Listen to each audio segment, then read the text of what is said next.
adelante debido a las pensiones por discapacidad. Fue una de las medidas que tomó el gobierno nacional. Entienden que ese proceso de auditorías en algunos casos se realizaron de manera irregulares, que terminaron afectando a los sectores más vulnerables.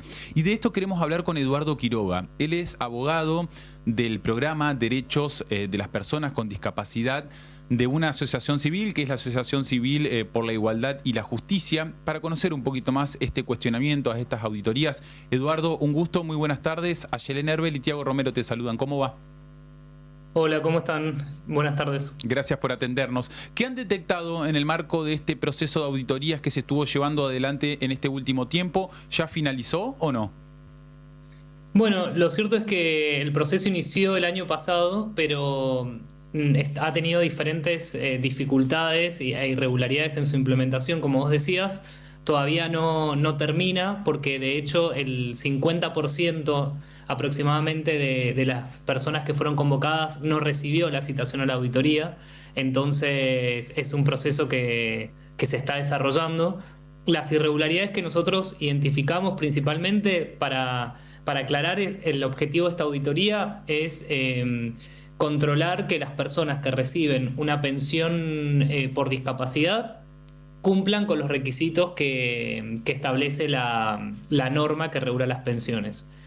Lo cierto es que este proceso de auditoría que lleva a cabo la Agencia Nacional de Discapacidad en todo el país no está contemplado en ninguna resolución, en ningún protocolo que establezca etapas, que establezca mecanismos de consulta claros para las personas con discapacidad y accesibles, entre otras cuestiones.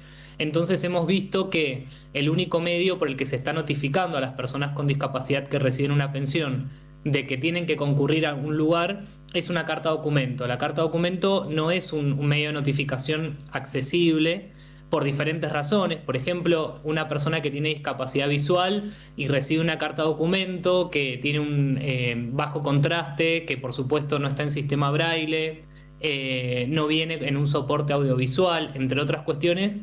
Una persona con discapacidad visual, por ejemplo, no puede saber qué es lo que dice la carta documento, cuándo tiene que concurrir.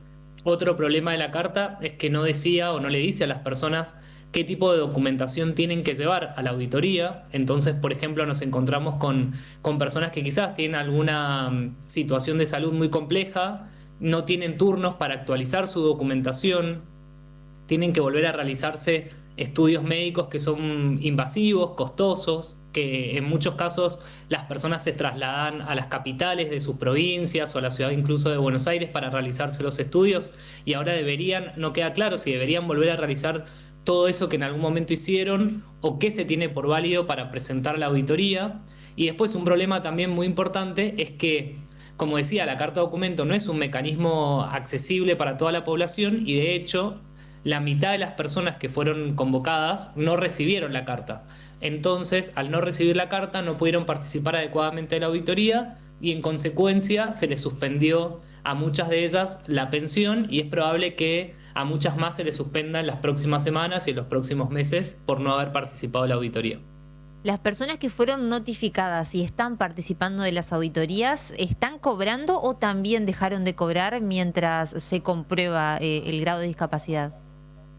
Hasta el momento las personas a las que se les suspendió la pensión, o la gran mayoría de ellas, son las que no recibieron la citación y por ende no fueron el día de la auditoría, o aquellas que quizás tuvieron algún inconveniente para asistir y se les notificó la suspensión habiendo recibido quizás la carta documento.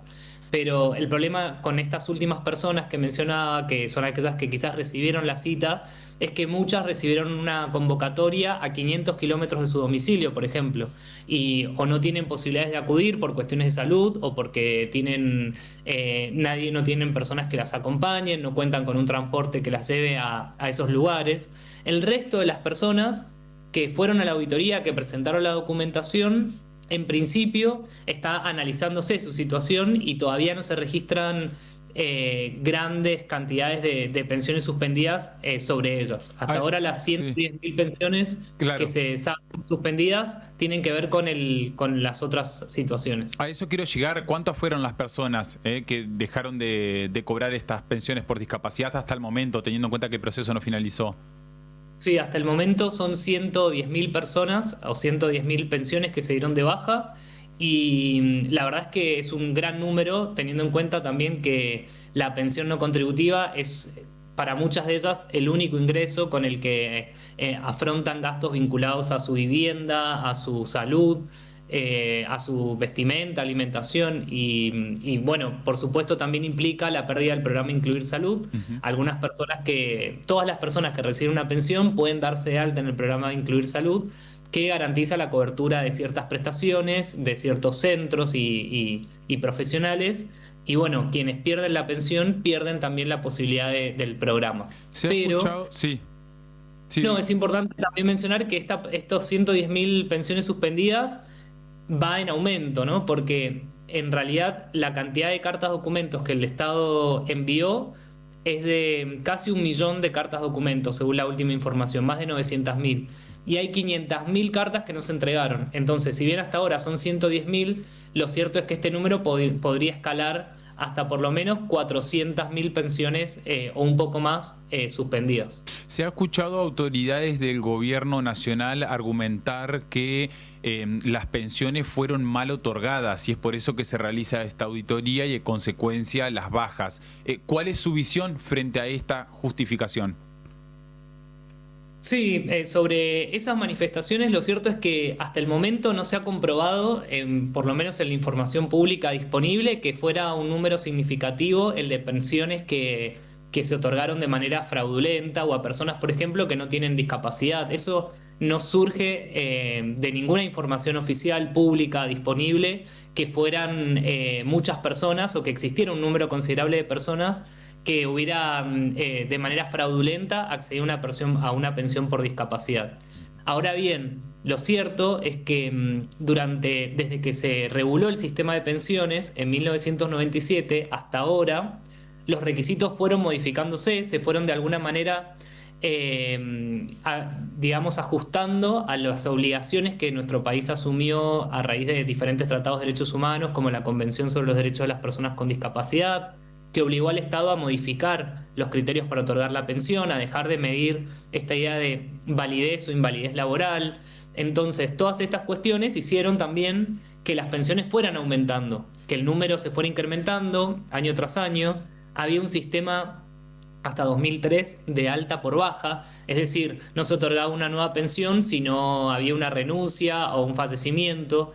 Y bueno, eso hizo que lleguemos a hoy a un número de pensiones que superan el millón, 1.180.000 pensiones, pero lo cierto es que no hay ningún dato oficial que nos permita concluir que las pensiones hayan sido otorgadas de manera fraudulenta o de manera contraria a lo que establecía el decreto, ¿no? Ujú.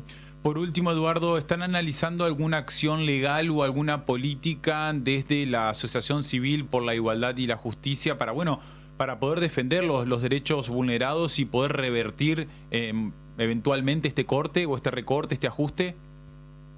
Sí, en principio asesorar a las personas en la presentación de reclamos administrativos a todas aquellas personas que se les suspenda la pensión. Pueden presentar un reclamo, nosotros elaboramos reclamos modelos para que por lo menos en el ámbito de la Agencia Nacional de Discapacidad puedan cuestionar la decisión de suspender una pensión. Y después estrategias judiciales también de patrocinar a personas a las que se les pueda haber suspendido la pensión en este contexto de manera arbitraria. Y bueno, intentaremos también revertir las decisiones de suspensión masiva en la justicia. Hay que, por supuesto, esperar a ver cómo siguen las suspensiones, pero ya hay antecedentes de intervención judicial en la que se ordenó al Estado que restituya las pensiones suspendidas de manera arbitraria y en violación de los derechos de las personas con discapacidad. Así que ese es un camino posible y si el Estado no restituye las pensiones, seguramente las organizaciones intentemos que la justicia lo obligue a hacerlo. Breve lo último, Eduardo, porque no quiero dejar de consultar sobre, yo diría, el organismo nacional más criticado en la actualidad, que es la Agencia Nacional de Discapacidad, con respecto a presuntas coimas y distintos funcionarios actuales involucrados en este caso. ¿Qué opinión le merece? Bueno, como en toda denuncia de corrupción que se haga sobre funcionarios públicos, lo que nosotros esperamos es que se investigue, que la justicia actúe de manera rápida, diligente, transparente y, por supuesto, de comprobarse los hechos, que se sancione a sus responsables y, en particular, sobre la agencia, que se garantice su normal funcionamiento, porque todas estas cuestiones, cambios de funcionarios y demás, esperamos que no afecten el funcionamiento adecuado de la agencia, sobre todo teniendo un rol tan importante en la promoción de los derechos de las personas con discapacidad. Así que, por un lado, que la justicia investigue todos los hechos que se denuncian y, por otro, que el Estado garantice el funcionamiento adecuado de la agencia con recursos humanos, presupuestarios, para que no sufran, en definitiva, las personas con discapacidad las consecuencias de estas situaciones que estamos viendo. Sería importante. Eduardo Quiroga, ha sido muy claro. Gracias por el tiempo, muy amable, ¿eh? Gracias a ustedes. Un Hasta saludo, luego. que tenga buenas tardes. Bueno, hasta allí un análisis de lo que ha ocurrido en este último tiempo con estas auditorías en torno a las pensiones por discapacidad. No ha finalizado, Sí. vamos a continuar escuchando repercusiones locales, así que bueno, un tema más que delicado. Complejo. Avanzamos con nuestro programa y con recomendaciones, Samu. Así es, Tiago. Héctor Cejas, corredor público inmobiliario, especializados en gestión de alquileres y propiedad horizontal, tasación y ventas de casas, terrenos y